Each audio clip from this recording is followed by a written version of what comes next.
Thank you, Tom. Welcome. Really so happy to have you here today. We really appreciate you being here, given all that's going on in the weather patterns. And boy, am I glad that we didn't have this year's in New York. And our hearts and our prayers go out to our employees, to our member companies, to our friends and the families back east and along the eastern seaboard, and we hope they'll all do well when it's over.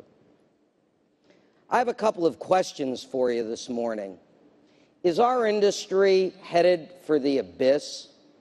Is what's driving our industry right now what should be? Is it putting us as an industry in a better place to help Americans and people around the world save for retirement and protect against dying too soon or being disabled? I'm not so sure, because the fundamentals are really out of balance more than ever before. Capital is precious. For public companies, it's flowing only to those that can get a solid return. And investors are not bullish on our sector right now. Stock prices of major U.S. players have been hammered. And in fact, compared to the beginning of the downturn, the sector is still off 50%. Companies you know are exiting the U.S. market, repositioning capital and looking elsewhere for better growth and better returns. The biggest companies in the world have been expanding outside the U.S. into Latin America, Europe, and Asia. And other domestic players are exiting lines of business, such as VA and the LTC space. And others, they're just looking to leave the U.S. market completely. This has never happened before on this scale. In some lines, the risk versus the rewards, they just don't add up. Now, we're in a risk business, and we offer guarantees to meet consumer demands. Consequently, our need to hedge has increased. With the low interest rate environment, volatile equity markets, this has escalated costs. Many of you just have no choice but to exit from high capital products. Growth alone is no longer the end game. Your boards, your investors are looking and scrutinizing at where you're growing. And you know, regulators have a profound impact and may unintentionally be adding to the dilemma. Higher capital requirements for Canadians and European companies, they are exacerbating the issue. Companies are withdrawing from lines of business and markets not because they don't see a future in the U.S., but because the capital that they have to hold puts them at a disadvantage against competitors or simply doesn't allow them to get the return that they need. And these new capital regulations come with heavy costs and reporting as well. The irony is that these regulatory changes come at a time when our industry fared fairly well in the downturn. And to some, it does seem just a bit misguided. What's also driving companies is how things look on the balance sheet. Mark-to-market had a tremendous impact in the downturn, but is there just too much emphasis on monthly updating of assets that are covering long-term liabilities? If we aren't keeping score the right way, and that's what's causing companies to close business units, how is that good for the market? How is that good for the consumer?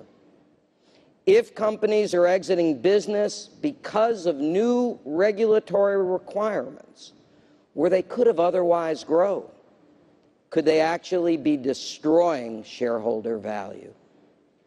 Could these well-intentioned actions by regulators actually be costing jobs and reducing competition?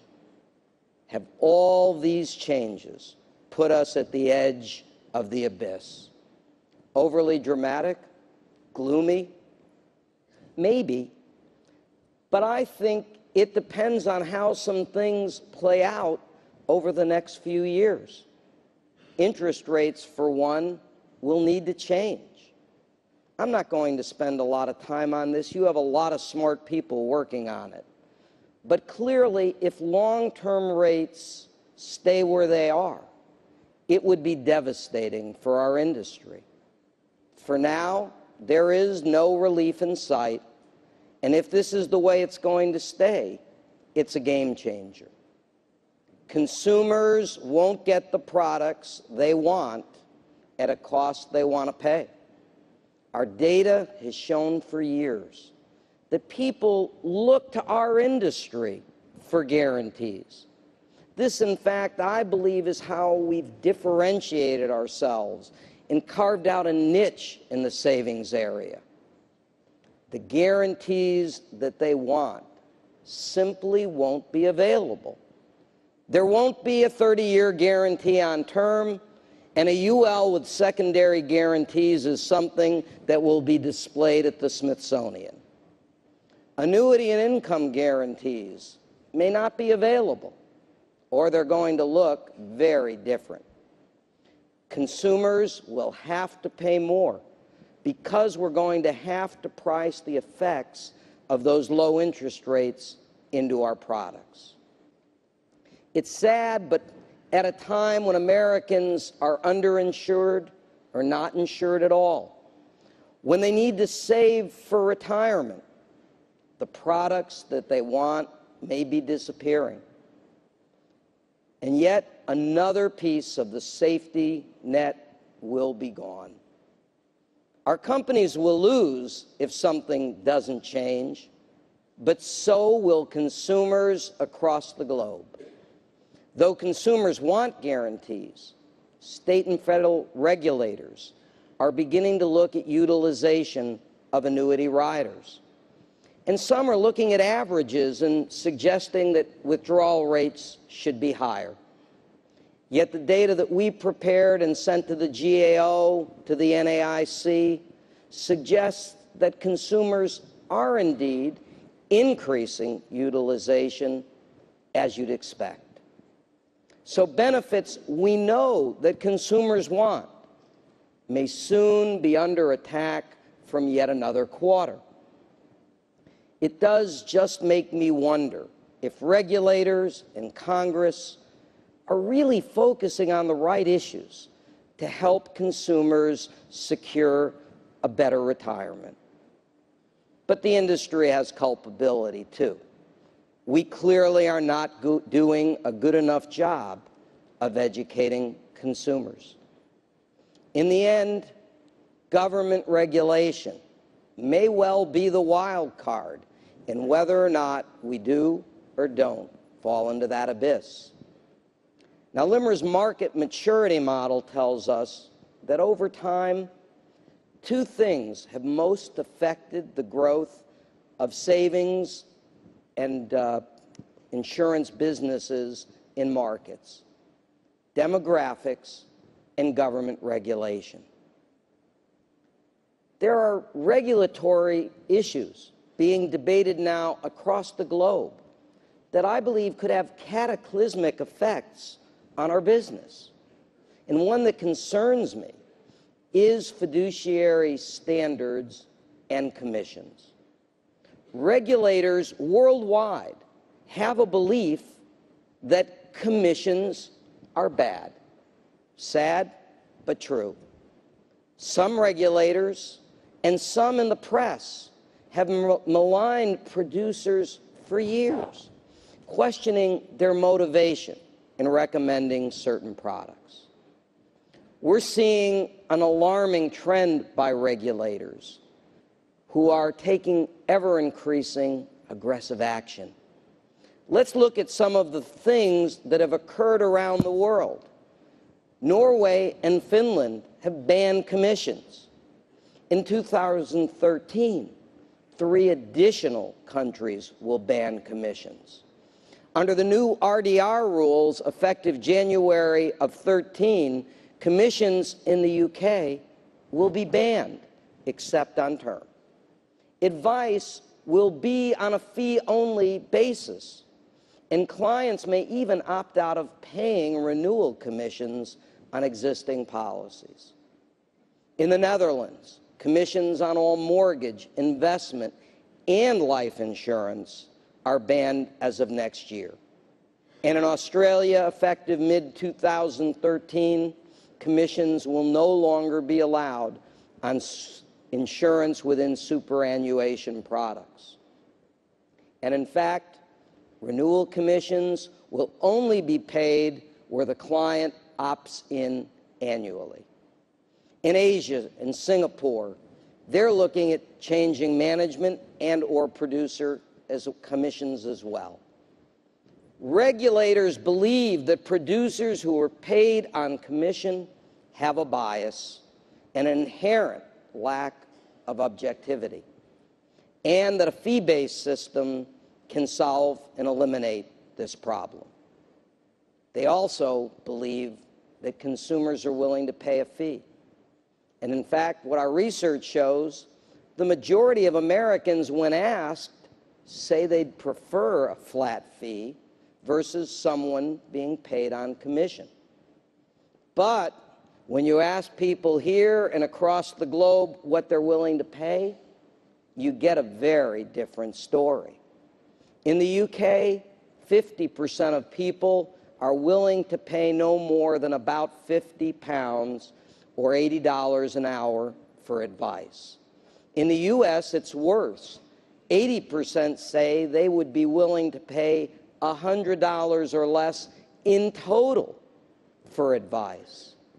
So we have a major disconnect between what people are willing to pay and what an advisor would have to charge.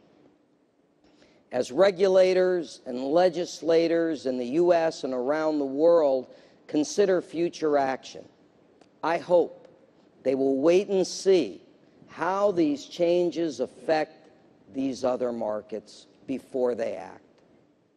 Why should they take a wait-and-see approach? Because consumers really need our help. Brand new LIMRA research that we haven't even shown yet has found that 4 out of 5 Americans, those workers are saving less than 10% of their income for retirement, and 25% are saving nothing at all.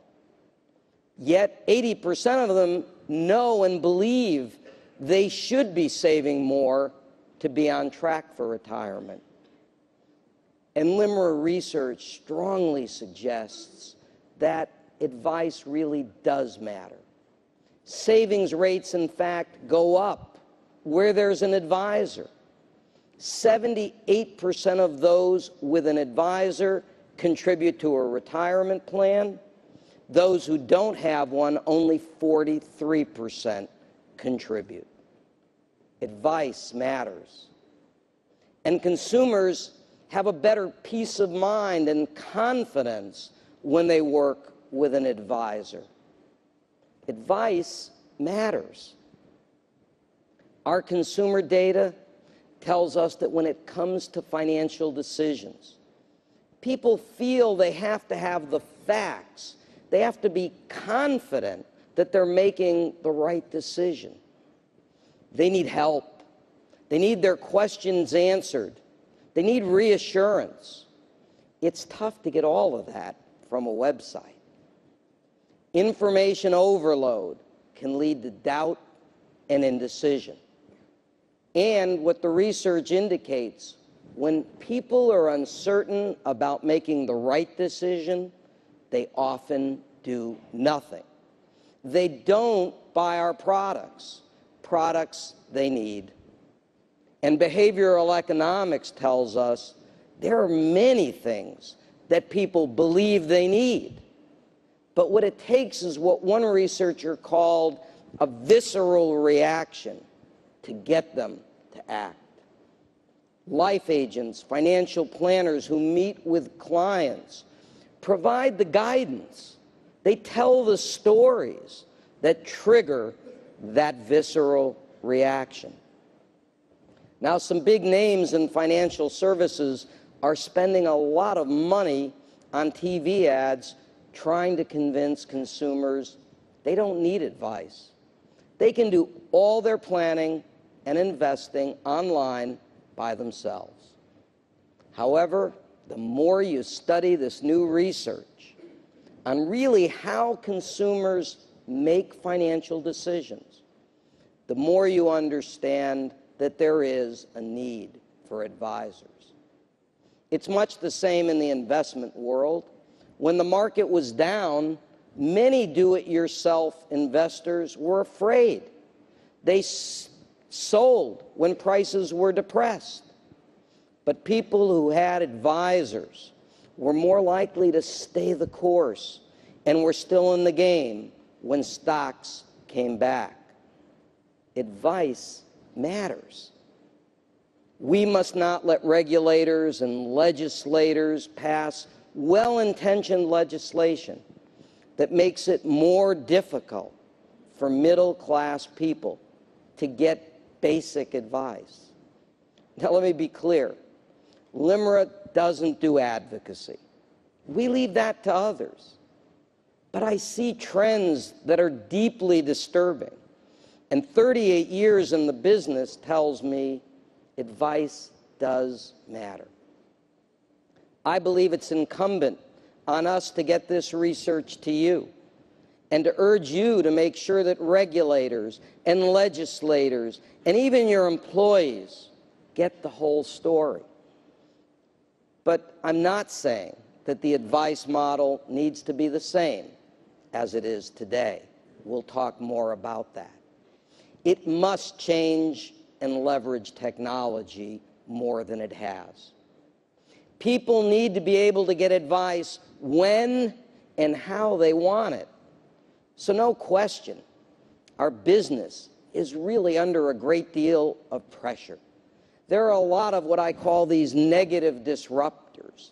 And I didn't even talk about the fiscal cliff or the debt crisis in Europe. These negative disruptors could send us over the edge, ending our business as we know it. The warning bells are sounding, but we can still alter the outcome. It depends on how a lot of things play out, because many of the bad things forecasted don't generally happen. And the end is never as imminent as the pessimists predict. And you know what? There's always opportunity in every market. But the future of the market in North America, for certain, will be decidedly different, but especially if low interest rates persist. So what are some of the drivers of the future? Well, very good news, demographics are still on our side.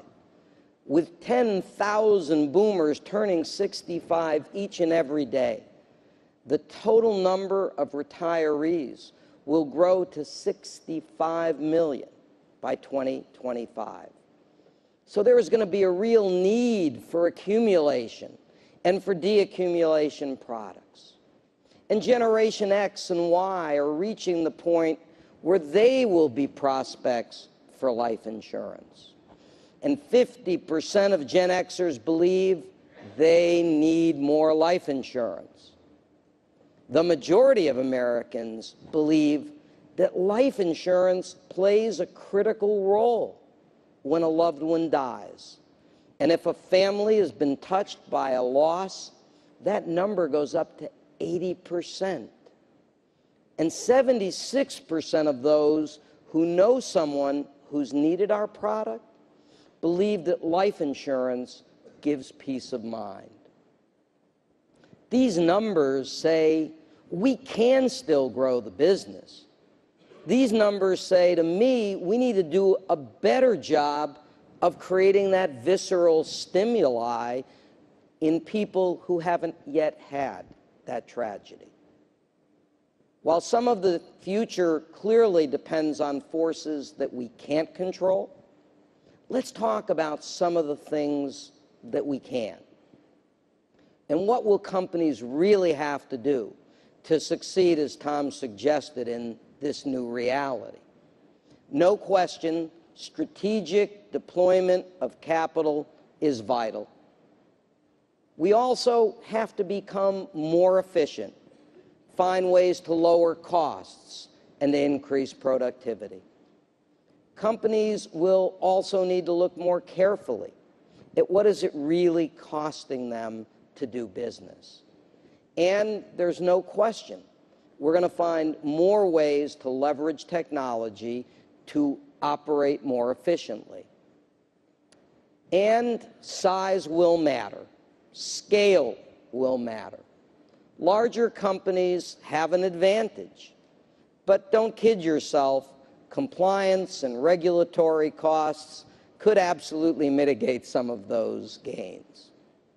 But for small and mid-sized companies, it doesn't mean it's game over. As big companies exit markets, it always creates opportunities for smaller and mid-sized companies. We're seeing that now in the annuity space as new and smaller players are beginning to enter. Oh, and annuities. Folks, they represent 40% of the assets of life companies, and they will remain an important line of business. In an era where the risk of living too long is now greater than dying too soon, annuities are not going away. People want what annuities offer: protection from running out of money. Can we sell annuities differently? Can we strike the right balance of risk for our companies and benefits for consumers? I'm seeing signs that we're getting there. Annuity growth from 2000 was spurred by guarantees. What's going to drive the next wave of growth?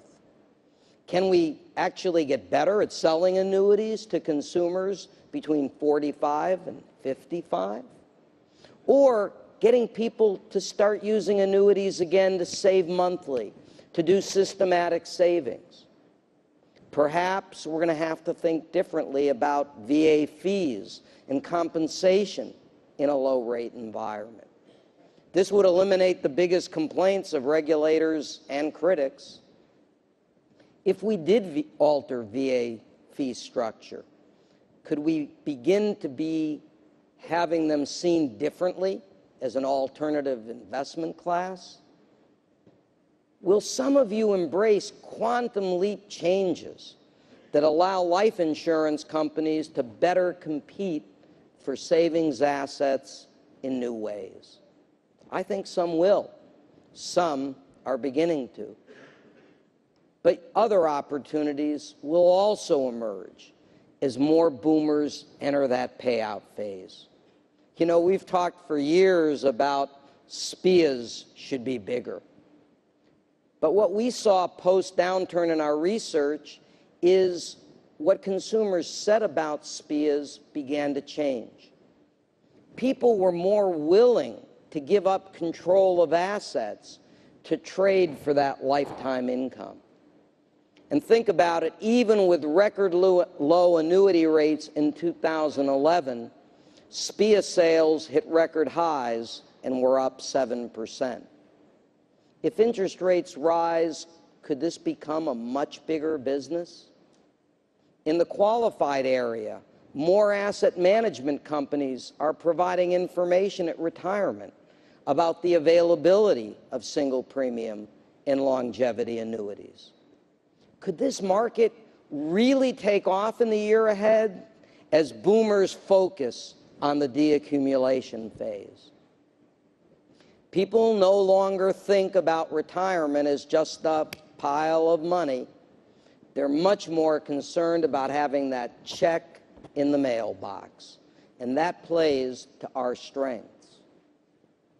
Many U.S. companies want to get their defined benefit pension liabilities off their balance sheets. Has this opened up a new potential area of growth? Prudential's agreements with GM and Verizon to assume billions in pension liabilities certainly has sparked interest. But of course, then there's also the issues around distribution. Distribution will change. It must change. And gains, frankly, will be made by those who find additional ways to sell life and annuity products. When you look at the history of the annuity business, it really took off when companies found new distribution in wirehouses, IBDs, banks. In today's environment, we can't grow life annuity sales materially unless we find more ways to get in front of more clients more often. It's that simple. We need to dramatically increase as well the productivity of our existing sales teams and think differently about additional distribution. But you're going to hear a lot over the next 2 or 3 years about the need to move to a more consumer-centric model. Ones where customers can access the company when and how they want. This will be a huge change for many companies. We need to learn from other industries about how to get our message to customers in many more ways. What we're doing now just isn't working. For life insurance, if we looked at our sales in constant dollars from 1990 to the present, we'd actually be down 29%. Our current system is simply not driving adequate growth. So we need to make some bigger bets on new forms of distribution and not just keep talking about it. I said earlier, people need advice in order to make sound decisions. But we also need new models to help people get that advice. We need to be thinking about who else talks to clients about financial issues. Who do consumers trust? Who has data on consumers? We need to be partnering with these people to get better access to potential customers. We need to have more wholesalers and agents working with stockbrokers, planners, and maybe even accountants via video, helping them close sales with their customers in real time. As we spoke about last year, we need to be able to capture people surfing the web and be able to better engage them. We will need to develop more call centers where clients can work directly with contact center salespeople when it's convenient for them. For Generation Y consumers, that may mean having someone available at 3 a.m. and you can bet they're going to be calling in on their iPhone. We will need to be more sophisticated at driving consumers to those call centers by using TV ads, internet banner ads, and social media. We must partner with others who have clients they might refer to us if they had a high level of confidence in our ability to cross-sell clients. We need to help our existing distribution become more productive, utilizing all these techniques to be finding them more new prospects. Our research also tells us more consumers prefer to buy at the workplace. This is a very efficient way to sell to the middle class. We must make it easier to buy products at the workplace, and those should be portable products.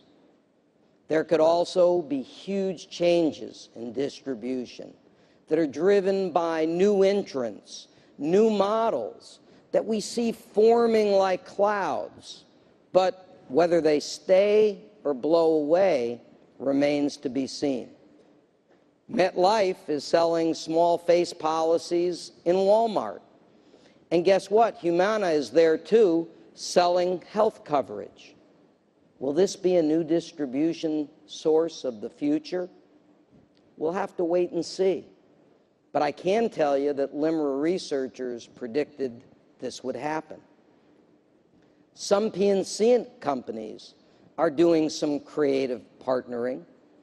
Liberty Mutual is partnering with some life insurance companies that are referring P&C prospects to them.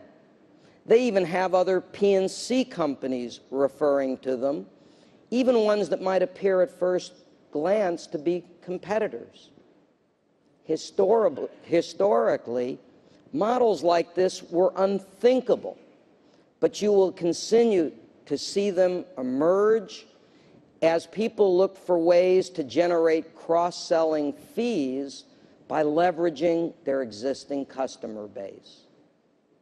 We've just done research on healthcare exchanges. What it tells us that consumers don't know much about how they work, what they do, but they're very interested in buying other products through them. With a new national healthcare regimen, some believe healthcare companies could well be positioned to cross-sell life insurance and other voluntary benefits. Is this why Towers Watson is interested in healthcare exchange for Medicare? We'll have to wait and see. Then we have BBT buying Crump. Given fee income is down in the banks, are they somehow thinking about leveraging independent producers to cross-sell their bank customers? I don't know, but it's clear big players are positioning for the possibility that distribution will be very different. Are you thinking enough about the new distribution models? The future will also be about partnering with people who have data. There's a lot of talk about how much information is out there, big data, and how it can be collected and collated to predict things. It's mind-numbing. Some companies can estimate your net worth by aggregating a bunch of data. It's scary how close they get. How can we use information like this to target prospects for our producers or to help them better prepare for a sales call they're going out on? P&C and life companies are beginning to aggregate their own data to better know which prospects have the highest proclivity to buy and which ones are likely to have the best retention potential. If you have a loyalty card like one of these from your supermarket, they know if you're buying diapers. That could certainly make you a good life insurance prospect. The future of distribution is partnering with those who have data and those who have trusted relationships with clients. Data could also have the key to help us make better underwriting decisions in real time. And as I've spoken about before, if this happens, this could dramatically alter who might become a distributor of our products in the future. Data is king. We need to better leverage it. So, yes, there are really a myriad of negative disruptors out there, but there are also immense opportunity for those who innovate. While we may be on the edge of the precipice, what we do now can alter the outcome. One thing that we need to do immediately is tell our story better by delivering positive messages about our industry to consumers, to legislators, to regulators, and our own employees. we have a good story to tell. It would be hard to find another industry that has done more to help and protect people for the past 200 years. That's what we do. That's why we exist, to help people through times of loss and to work with them to secure their financial journey through life. Thank you very much.